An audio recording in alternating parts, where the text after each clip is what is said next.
Ndabasuje inshuti bavandimwe aho muherereye hose, nkaba ningiye ku buntu bwa data bukomeje kubana namwe mu byo mukora byose, ndetse naho mwaba muherereye hose. Rero nizere ko mumeze neza, kandi abatameze neza namwe mukomeze mwihangane.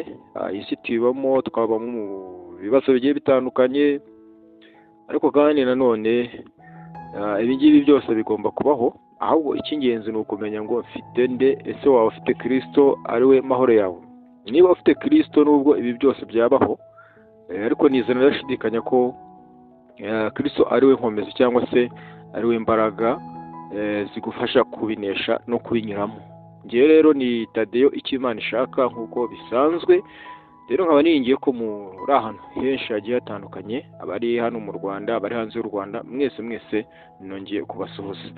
Uyu munsi rero ndagira ngo nsubize ikibazo cy'umuntu twaganiriye, ariko ambaza ku kijyanye n'icya cumi, aho mu by'ukuri yakomeje kumbaza niba icya cumi ese mu isezerano rishya cyaba kigikora, ese ninde ugomba gutanga icya cumi, cyangwa se ninde ugomba kutagitanga muri iki gihe turimo. Rero yabimbwiraga bitewe n'uko ngo ahantu hari bamujujubije cyangwa se we wenyine, ahubwo nyine ni abakristo babo muri rusange, ibya cumi babwira ko mu gihe batabitanze nta n'umugisha babona, yewe ngo ntibatinya no kubabwira yuko mu gihe batagitanze ngo nacyo kigomba kubabuza ijuru, ngo ntibabe bakabona ijuru. Rero niringiye ko nawe ushobora kuba wari ufite ikibazo kuri iki kintu, cyangwa se nawe ushobora kuba ubwirwa ibintu nk'ibi ngibi. Rero uyu mwanya ndagira ngo mbaganirize, dusome Bibiliya, turebe ijambo ry'Imana, turebe neza icyo icya cumi cyasobanuraga, cyangwa se ese muri isezerano turimo ubundi umukristo yagombye gutanga icya cumi. Rero abantu benshi bajya bibwira yuko n'ubundi batanga icya cumi, ariko ndabizi neza ko ntabwo icya cumi bajya bagitanga uko bikwiye. Buriya icya cumi nyine ni ukuvuga ngo ni ibintu uba wakoreye, tuvuge wenda mu kwezi, hanyuma ukaramuka bati mu kwezi nakoreye amafaranga, ariko noneho reka ntange aya ngaya, reka nkureho kimwe cy'icumi hanyuma ngitange. Ikibazo rero hari n'abatamenya ayo bakoreye. Abantu batamenya ayo bakoreye bitewe n'akazi bakora. Uyu munsi ugasanga afite akazi, ejo ugasanga ntako, ejo bundi akaba yacuruje akunguka aya, ariko ugasanga cyane cyane wenda tuvuge nk'umuntu ushobora kuba acuruza muri botike, ari botike udashobora kumenya ngo wungutse gute, uretse kuba wakwicara wenda ukajya ubona hari ukuntu ibintu bigenda byiyongera, ariko kandi ntushobora kumenya ngo amafaranga nungutse nangahe. Nuko bigenda n'utuzi nyine dukora, n'utuzi tw'ibiraka. Ntabwo ntekereza ko abantu bakomeza kugenda bamenya amafaranga binjije wenda tuvuge mu kwezi, noneho ngo bakureho kimwe cya cumi. Rero ibya cumi ugasanga biteje urujijo cyane, ari naho abayaturisha nabo usanga hari n'ingero bagenda bavuga bati Aburahamu murabizi ko yatanze kimwe cya cumi, hanyuma Yakobo nawe yatanze kimwe cya cumi. Rero namwe mugomba kugitanga, kubera ko Yakobo yarahize, namwe mugomba guhiga kugira ngo Imana ibahe umugisha. Ikintu ugomba kwitoza kubibaza, ukamenya ngo ese ubundi gitanga nk'umutima ukunze wo gutanga icyo cya cumi koko byo, cyangwa nanjye gitanga kugira ngo mpabwe umugisha? Aho si umubare mba ndimo, ni ukuvuga ngo ntabwo ndi kuri donadone nka nanjye nguhe. So niba ari ibyo ngibyo rero byampa nanjye nguhe, birumvikana ko uzarwana nyine ushaka iyo migisha, nk'uko uba wayibeshywe nawe ugakomeza wibera muri ibyo ngibyo. Reka rero twihuse cyane tubanza turebe, ese ubundi Aburahamu uyu nguyu yajya gutanga iki cya cumi, ninde wamutegetse kugitanga? Ese we hari abantu yaba yarigeze ategeka ko bagitanga? Yagitanze ku bwende bwe? Yagitanze ari umuhasi? Ese yagitanze mu rusengero? Yagihaye abakozi b'Imana? Yagihaye bande? Cyangwa se yagitanze hagiye kubahwa iki? Ndasoma itangiro ibice byaho 14 ndaya ku murongo wa 14 nibyo byiza, nze kugeza ku murongo waho byibuze wa 20 nibyo biribuze kuba sawa. Haravuga ngo Aburahamu yumvise yuko mwene se wabo yafashwe mpiri, aratabarana n'umutware wigishijwe kurwana, bavukiye mu rugo rwe 318, barakurikira bagera i Dani. Aburahamu n'abagaragu be bigabanyamo imitwe nijoro, barabatera barahanesha, barahabirukana bageza i Hoba iri ibumoso bw'i Damasiko, agarura iminyago yose na Loti mwene wabo n'ibye n'abagore n'abagore b'abandi bantu. Atabarutse avuye gutsinda Kedron, Womeri n'abandi bami bari kumwe nawe, umwami w'i Sodomu amusanganira mu gikombe Shave, nicyo gikombe cy'umwami. Kandi Melikisedeki umwami w'i Salemu azana imitsima na vino, yari umutambyi w'Imana isumba byose, amuhesha umugisha ati Aburahamu uhawe umugisha w'Imana isumba byose nyir'ijuru n'isi, kandi Imana isumba byose ihimbazwe yakugabije ababisha bawe. Nuko Aburahamu amuha 1/10 cya byose. Amabwira Aburahamu nuvuga ngo Aburahamu amuha 1/10 cya byose. Aha hantu ubanze wumve neza ese byagenze gute. Nuvuga ngo hari umwami cyangwa se uyu Melikisedeki, ni ukuvuga ngo icyambere yarabanje ngo amuzanira imitsima na vino, yani magambo yamuzaniye umutsima n'inzoga, abizanira Aburahamu umuntu wari utabarutse cyangwa se wari uvuye kwitabara, nyine yavuye gutabara. Noneho umwami aramusanganira, nuko amaze kumusanganira amuzanira iki? Yamuzaniye iyi vino, ndetse ngo amuzanira iki? Yamuzaniye, reka tuhagendane neza kugira ngo tujye dusoma ibintu twumva cyangwa se dushobora gusubiramo, tujye tureka kuvuga ibintu gusa biri aho ngaho. Ngo azana imitsima na vino, yari umutambyi w'Imana isumba byose, amuhesha umugisha ati Aburahamu ahawe umugisha w'Imana isumba byose. Yamuhaye ibyo ngibyo, yamuhaye vino, amuha n'umutsima, amaze kubimuha amuhesha n'umugisha. Nta kintu Aburahamu arakora, Aburahamu nta cyacuma aramuha, nta kintu aramuhereza, ariko umwami abimuhaye byose, amuhesheje umugisha, amuhereje vino, umutsima, arangije anamuhesha umugisha. Ibyo ntabwo mubyumva koko. None mwebwe akavuga ati turabahesha umugisha, nitumara kubahesha umugisha ahubwo nimubanze mutange, nimumara gutanga hanyuma tubone kubaha iki? Umugisha. Mutange icya 10, nimumara gutanga icya 10 murabona iki? Murabona imigisha. Nyamara Aburahamu ahangaha we atanga iki cya 10, ahangaha ntabwo yigeze agitanga ariko ashaka umugisha, ahubwo umwami we yaramusanganiye amuha byose. Amaze gutanga byose, Aburahamu agira gute? Aburahamu nawe ngo amuha umugisha. Amuhesha, reka nsubiramo neza kugira ngo mubyumve, ejo bundi hatazajya umuntu ongera kugira ikibazo cyo cy'ikintu cya 10, aho usanga bakomeza bagucanga bakakuvanga, none ugasanga mu by'ukuri ibintu nyine ntubyumva neza. Hano bavuze ngo kandi Melikisedeki umwami w'i Salemu azana imitsima na vino, yari umutambyi w'Imana isumba byose, amuhesha umugisha. Aburahamu Aburahamu ahabwe umugisha n'Imana isumba byose nyir'ijuru n'isi, kandi Imana isumba byose ihimbazwe yakugabije ababisha bawe. Nuko Aburahamu cyangwa se Aburahamu icyo gihe amuha 1/10 cya byose.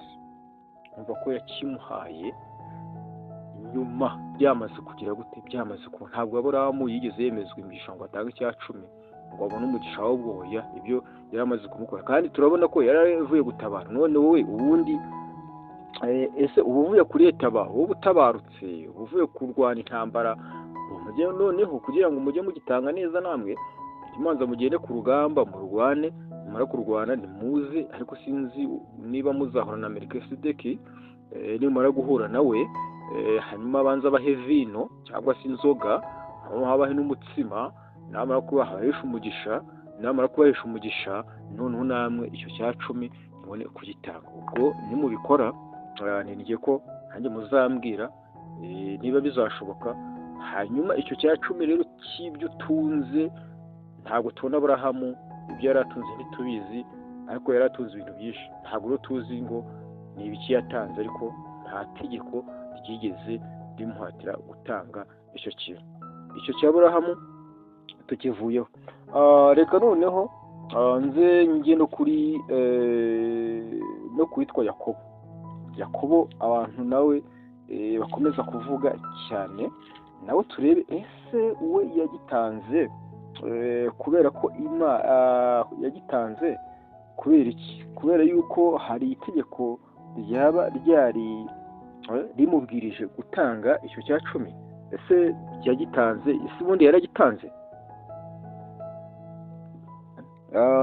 turagenda gake, turimo turiga, nizere ko mutarambirwa. nyine niba mushaka kumenya, tugomba kugenda twitonze.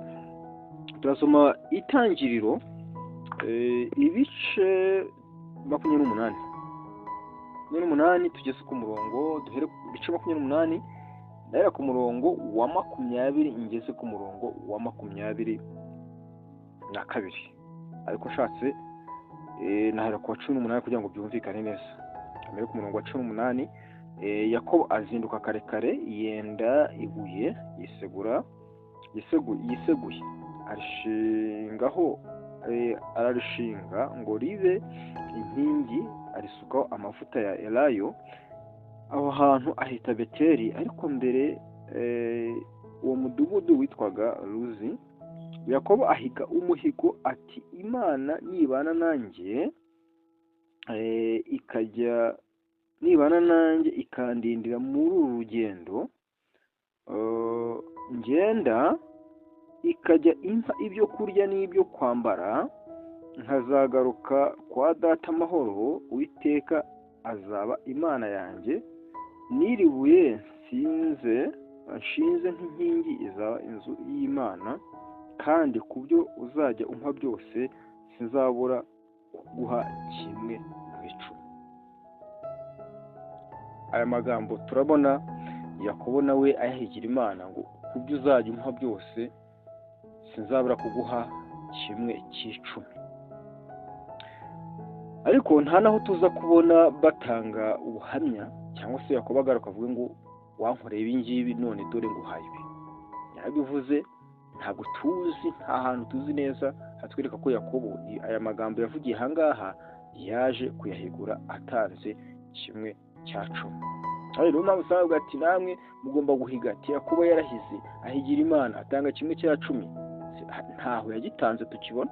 turabona agihiga akavuga ko bizakorwa, ariko nta hantu Bibiliya igaragaza ko icyo cya cumi yaba yaragitanze. icyo ngicyo nacyo tukivuyeho. niba hari aho ubona yaba yaragitanze, ubwo nizeye ko uzanyandikira, noneho nanjye ukahansobanurira. noneho turaza kwikomeza twigire mu gitabo cyo kubara ibice 18. Turaza gusoma ngo 20 na 21 ndetse dusome n'uwa 31. kubara ibice 18.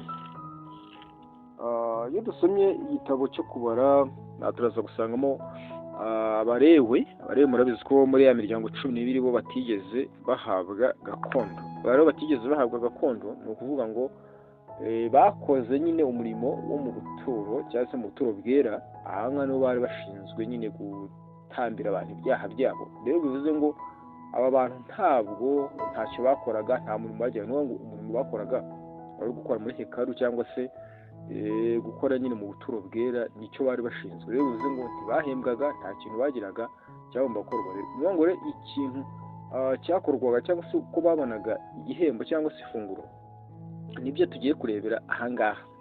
Ibice 18 umurongo waho wa 20 haragira hati kandi Uwiteka abwira Aroni ati ntuzagire, ubwo ni ukubara ibice 18 umurongo 20 na 21. Kandi Uwiteka abwira Aroni ati ntuzagire gakondo mu gihugu cya Isiraheli, ntuzagire umugabane muri bo ninjye muri bo. Ndasubiramo neza kugira ngo byumvikane. Kandi Uwiteka abwira Aroni ati ntuzagire gakondo mu gihugu cy'Abisiraheli, ntuzagire umugabane muri bo, ninjye mugabane wawe na gakondo yawe mu Bisiraheli. Abarewe dore mbahaye kimwe mu 10 cya byose kizatangwa n'Abisiraheli kibe gakondo yabo, nkibahembeye imirimo bakora yo mu ihema ry'ibonaniro. Abantu mwe aba bantu korwa ko iki kimwe c'10 babiherewe kubera ko bakora mu ihema ry'ibonaniro, kubera ko muri ya miryango 10 nta na gakondo bafite, kandi umurimo bakora nyine akaba ugomba kubatunga, akaba ari cyo kirimo kiraba baragitanga kibatunge. None urumva abiki gihe ko tuzi ko abapasiteri, abavugabutumwa n'abandi bose ko tuzi ko mu ngo zabo bakabiwabo bagakora banahembwa, ndetse abandi bo ntibahembwa bagira aho baba, barubatse, bafite amazu, bafite imiryango, bafite iki. Abangaba iki cya 10 barakibaha ngo bigende gute? Usibye ko turuze gukomeza turebera hamwe mu isezerano cy'uko bimeze. Ubundi nk'aba ngaba wabajyanya gute n'Abalewi batagiraga gakondo?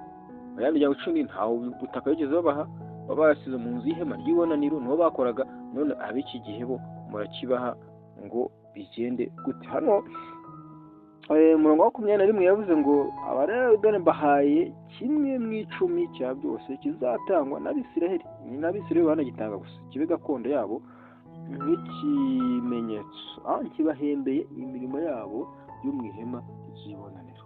Se koko ibi bintu ntabwo numva ko ari ibintu birimo biragenda byumvikana. Umurongo wa 31 aravuga ngo mujye mubirira aho mushatse hose ubwanyu n'amazu yanyu, kuko ari ibihembo byanyu muhemberwa imirimo mukora mu ihema ry'ibonaniro.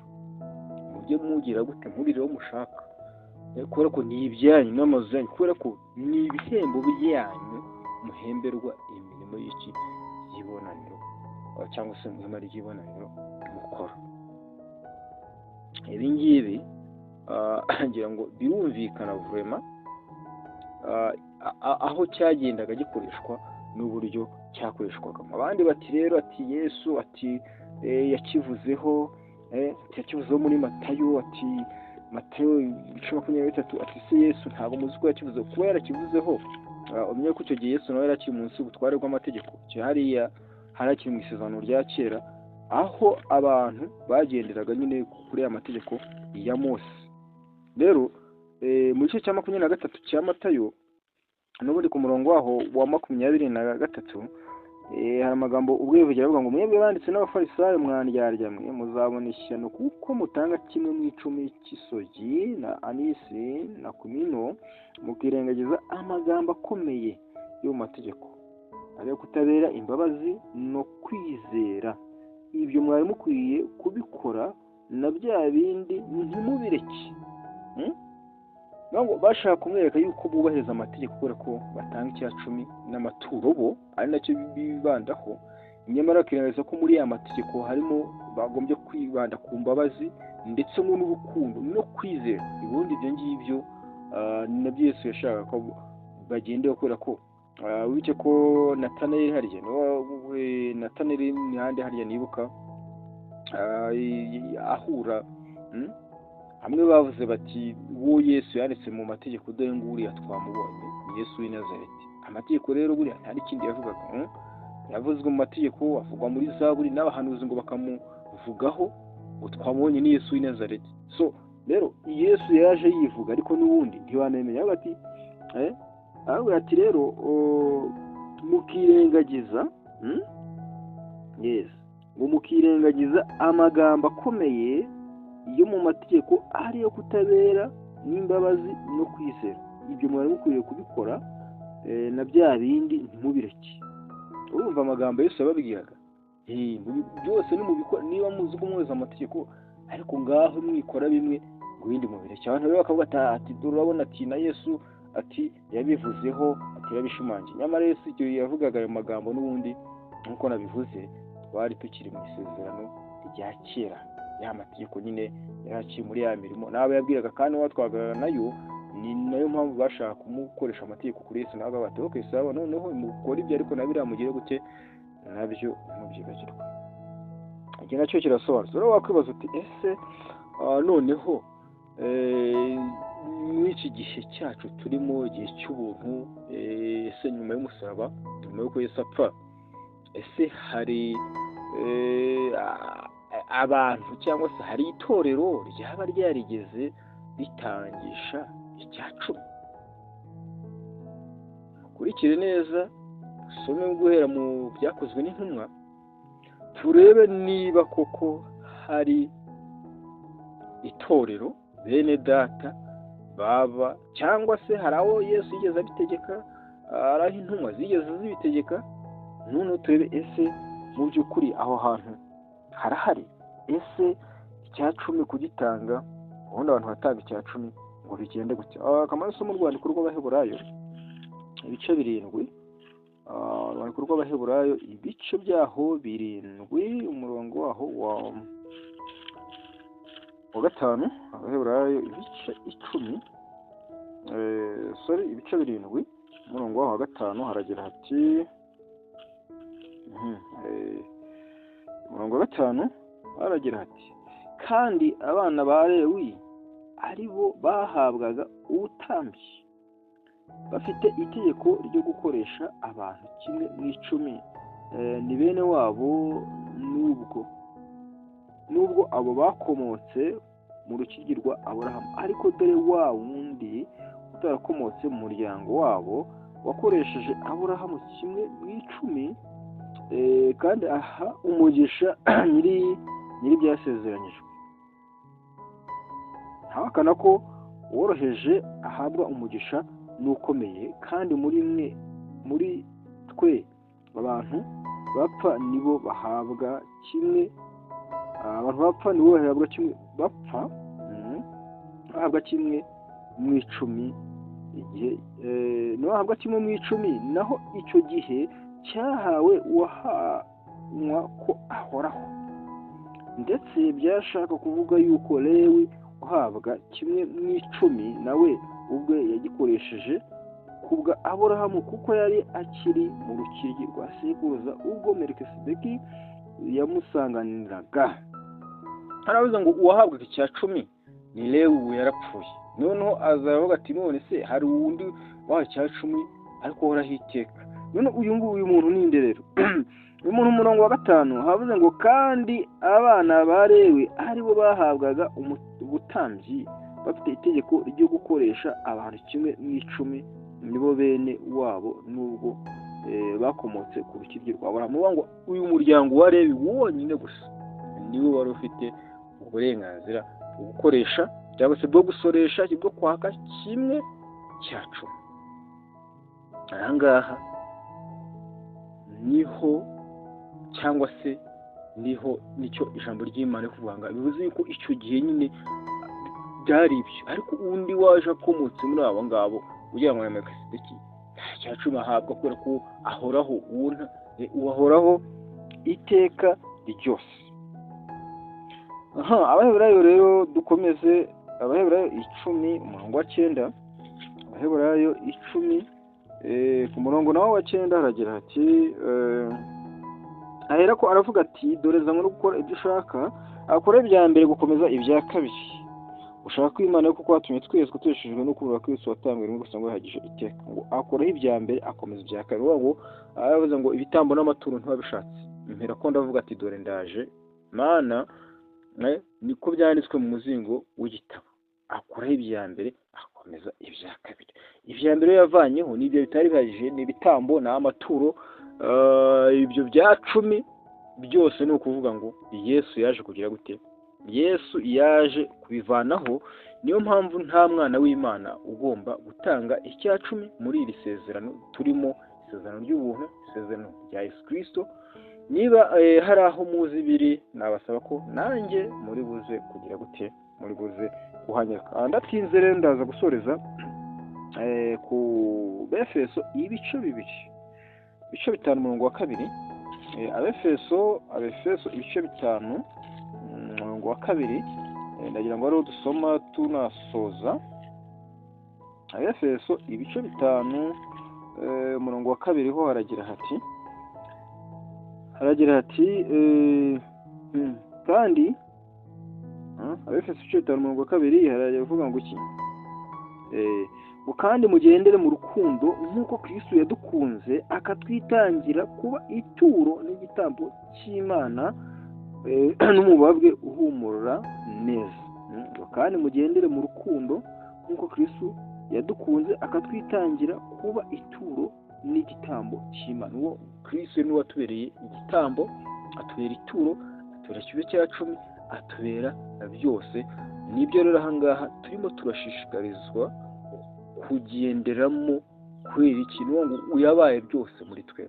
Rero gufata umwanya cyane ukajya kurwana n'icya 10 utanashoboye, utabasha gutanga, kikakubera ikindi mu by'ukuri, ni ukuvuga ngo ni ukutamenya ijambo ry'Imana. Kandi n'ababikora nkana birirwa bacyaka abantu bagiturisha, rimwe na rimwe ababikora nkana babizi ko kitemewe kubw'inda nini yabananiye, ariko kandi hari n'ababikora nyine gutyo gusa batabizi. Rero wowe ucyakwa wagombye kwirinda, wagombye kubuzi neza, ugasobanukirwa, ukamenya ijambo ry'Imana icyo rikubwira kugira ngo ubeho ubuzima bushimishije. Rero ushatse ibiganiro byacu ushobora kudukurikira kuri Sobanukirwa 5 TV, aho usanga ibiganiro byacu, ibiganiro by'ubutumwa bwiza, ibiganiro bihora ntahandi wabisanga. Rero niba mukunze iki kiganiro cyanjye, hanyuma muzanyandikire niba mushaka ko nzabasobanurira n'igitabo cya Malaki ibice 3. Niba mukunze inyigisho mukaba nanone mufite urujijo kuri Malaki bakunda kubigisha cyane, aribo batereraho ubwoba, munyandikire kuri 0788 36 66 15. 0788